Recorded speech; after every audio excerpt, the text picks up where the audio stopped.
The most famous paintings of William Turner. In this video, we will see Turner's most famous works. The most famous British artist of the Romanticism movement in all of art history.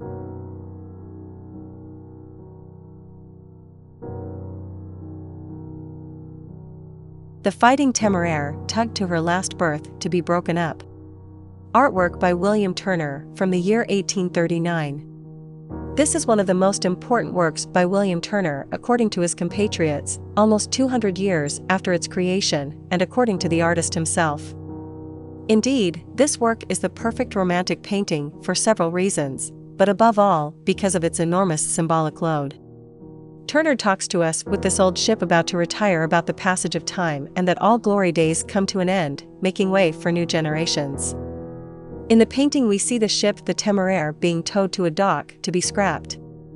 He is dragged to his death, and what's more, a steamboat does it, less beautiful, but more functional, according to the industrial times that were being lived at the time. In the background, the setting sun amplifies the twilight atmosphere. Turner uses his characteristic yellows, reds and blues for this, in their different and infinite variations. Many want to see in the work a reflection on the author's own old age, and it is a most logical theory knowing the affection that the artist had for it, who even called the painting "my darling."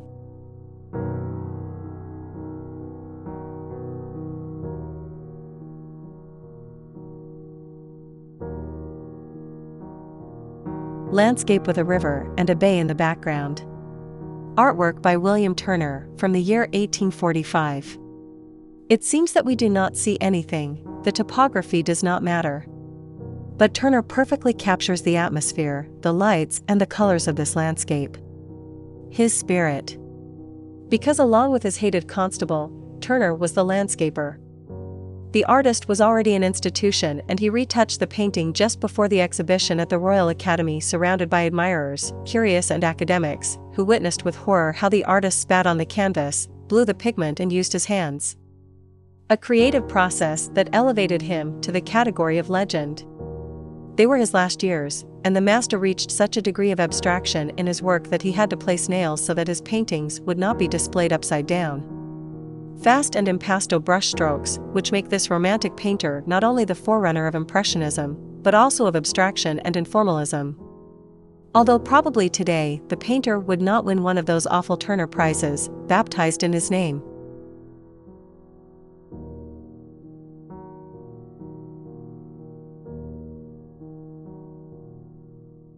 Slavers throwing overboard the dead and dying, typhon coming on. Artwork by William Turner from the year 1840. In 1781, 142 African slaves were killed by the crew of the slave ship Zong, which was bound for Jamaica. Apparently, when the ship began to run out of water, the slavers threw some of the slaves into the sea. Upon reaching land, they had to account to the insurer for losing the merchandise. All of this horrified much of British public opinion and would eventually trigger the abolitionist movement, definitively ending slavery in Great Britain in 1833. Turner wanted to contribute his grain of sand to the movement with this painting, to stir a couple of consciences, but in addition to the denunciation, he took the opportunity to paint one of his great raging landscapes, which was what a romantic was for.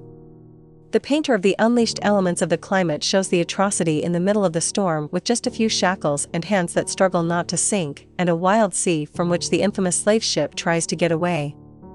Above, we can see Turner's light, a light in which all colors seem to mix, anticipating much later artistic currents.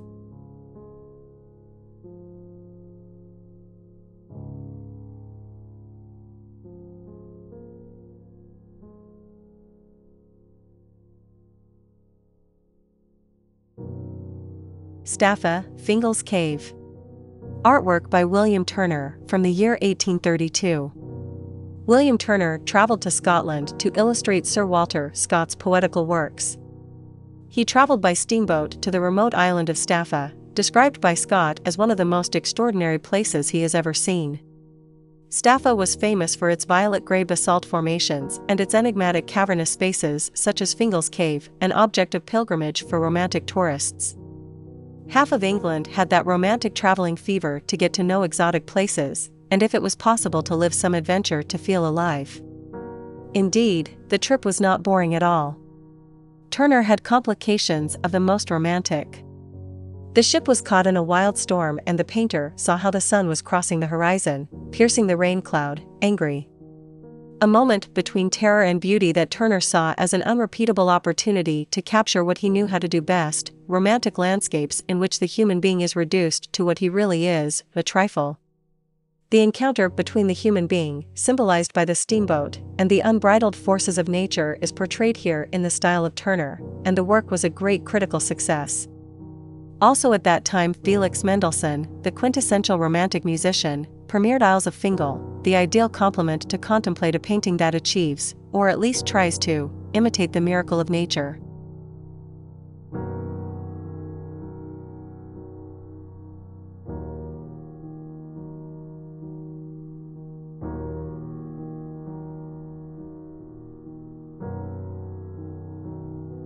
Sun setting over a lake.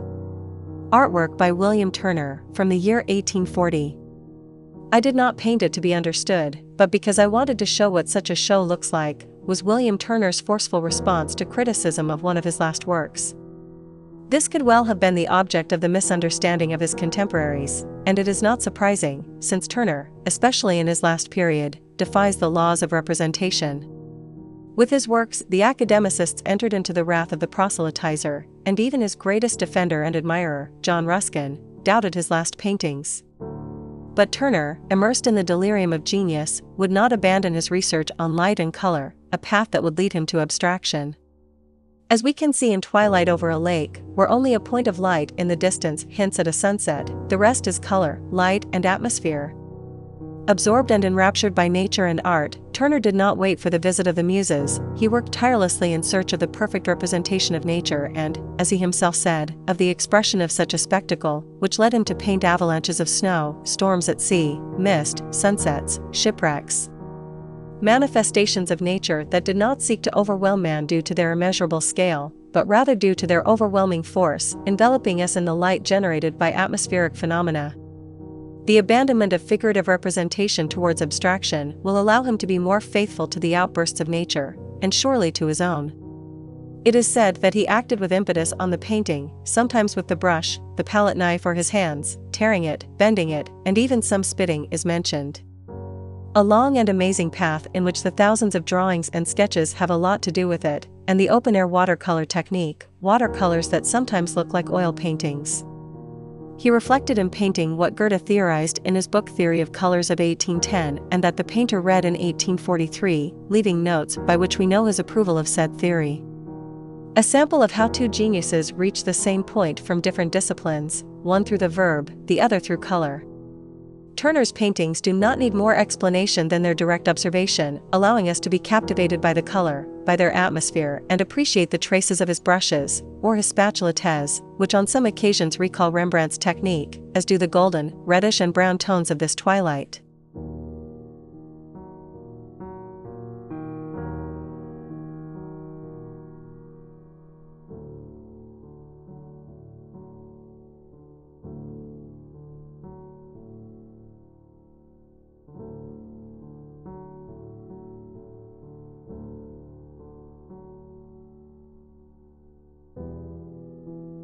Snowstorm, Hannibal and his army crossing the Alps.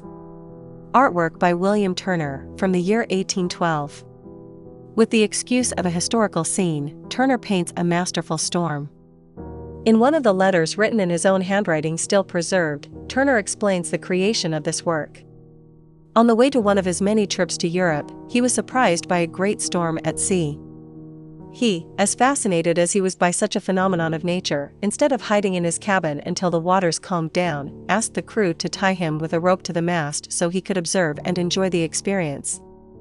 Turner reduces the historical theme in the lower part of the painting, giving prominence to the meteorological phenomenon. Carefully work the sky and the light. Precisely with the light effect, it seems to be a sandstorm in the desert, however it is snow, with an atypical color due to that play of lights. The fact that the storm has an almost circular shape refers to history. Hannibal's scene is part of the Punic Wars between the Romans and the Carthaginians. And in Turner's time, the situation is the same: Napoleon against the English.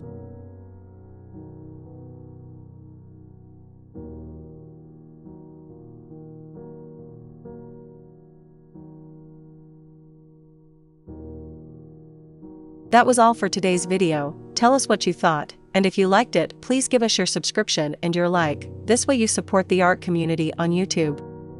Until the next video, have a nice day.